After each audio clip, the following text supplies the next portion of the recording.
Dans le premier point, nous avons analysé les notions de nature et de culture.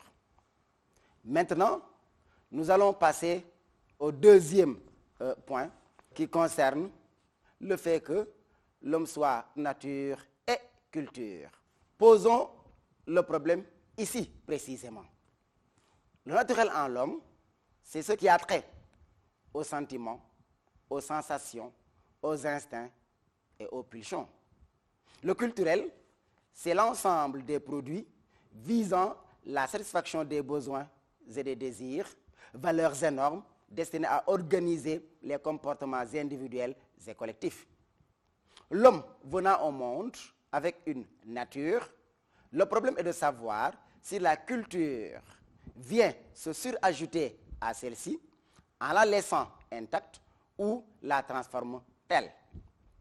Pour y répondre, il faut s'intéresser à l'acquisition culturelle et au processus même de cette acquisition. Le processus d'acquisition de la culture s'effectue par le biais de l'éducation. En transformant la nature par le travail, l'homme remodèle la nature. Le travail peut être défini comme toute activité humaine consciente de transformation de la nature. Le travail humanise la nature. L'homme remodèle la nature afin de l'adapter à ses exigences. Pensons aux routes, aux ponts, barrages, cités. Dans l'évolution créatrice, Bergson nous montre que le travail fait que l'homme soit un être fabricateur, dit-il, d'outils.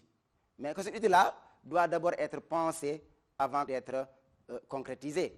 Par le travail, donc, l'homme devient ainsi un sujet moral en ce qu'il apprend à se dominer, à se contrôler.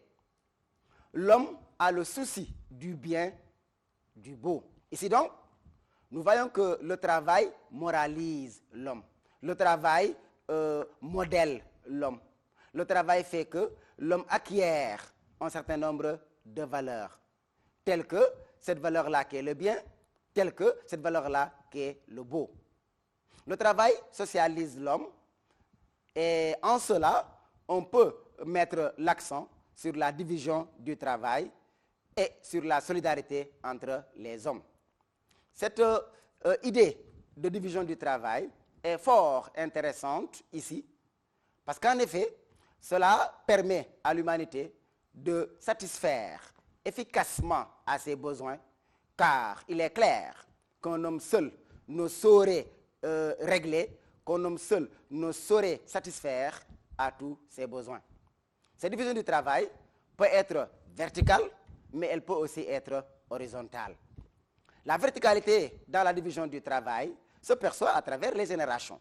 C'est ce qu'on appelle donc la division verticale du travail. Ou bien, de façon plus précise, c'est cela qu'on appelle la solidarité verticale. Maintenant, il est question aussi de voir la solidarité horizontale. Et cela, précisément, se perçoit à travers cette répartition des tâches que nous remarquons dans la société. Si nous sommes ici, en ce moment, en train donc de philosopher, c'est parce qu'il y a des gens qui s'occupent du champ, c'est parce qu'il y a des gens qui s'occupent d'autres choses. Et c'est comme cela donc que l'humanité se répartit le travail. Le travail libère l'homme des contraintes de la nature, de la dépendance des autres hommes, et lui confère ainsi sa dignité.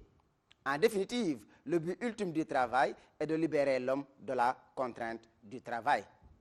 Mais il y a lieu quand même de préciser ici que ce n'est pas n'importe quel type de travail qui peut libérer l'homme.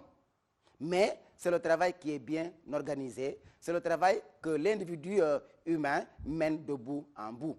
Parce que quand nous faisons un clin d'œil à Marx, nous nous rendrons compte que la forme d'organisation du travail fait que l'ouvrier ne se sent pas à l'aise dans son travail, l'ouvrier ne se retrouve pas dans son travail. Marx dit, c'est en quittant le travail que l'ouvrier se retrouve, que l'ouvrier s'appartient à nouveau.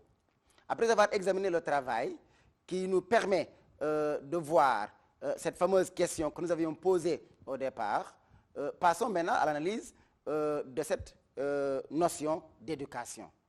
qui elle aussi participe au processus de formation de l'homme. Définissons d'abord la notion. L'éducation, c'est l'art de former une personne en développant ses facultés physiques, intellectuelles et en lui inculquant des valeurs morales. L'éducation développe l'adresse, l'habileté, la motricité du corps.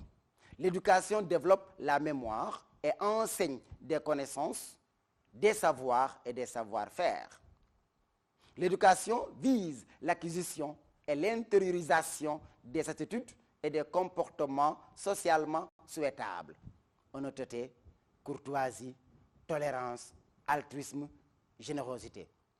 Mettons l'accent simplement pour donner un exemple sur la tolérance. C'est un concept central. En effet, la tolérance, c'est le fait de reconnaître, c'est le fait d'accepter quelque chose par ailleurs qu'on pourrait rejeter, quelque chose par ailleurs qu'on pourrait refuser. Et Voltaire nous dit, je peux être en désaccord avec ce que vous dites, mais je défendrai jusqu'à la mort votre droit de le dire. Voilà en fait l'essence de la tolérance.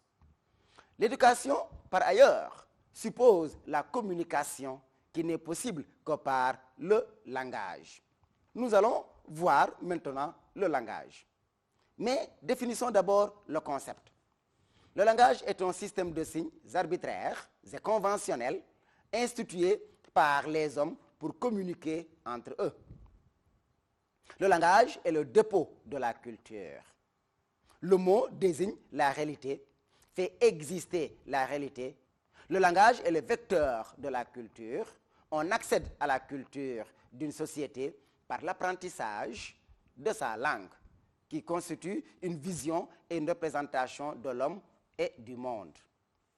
Si la culture, en tant que spécificité humaine, est un phénomène universel, elle se donne sous le mode de la pluralité et de la différence. Tout cela donc sera pris en charge dans le point ultérieur où nous allons développer ces questions-là en montrant que l'humanité est certes diverse dans ses productions, mais qu'il peut y avoir des connexions, il peut y avoir des points d'acquaintance, des plages de rencontre.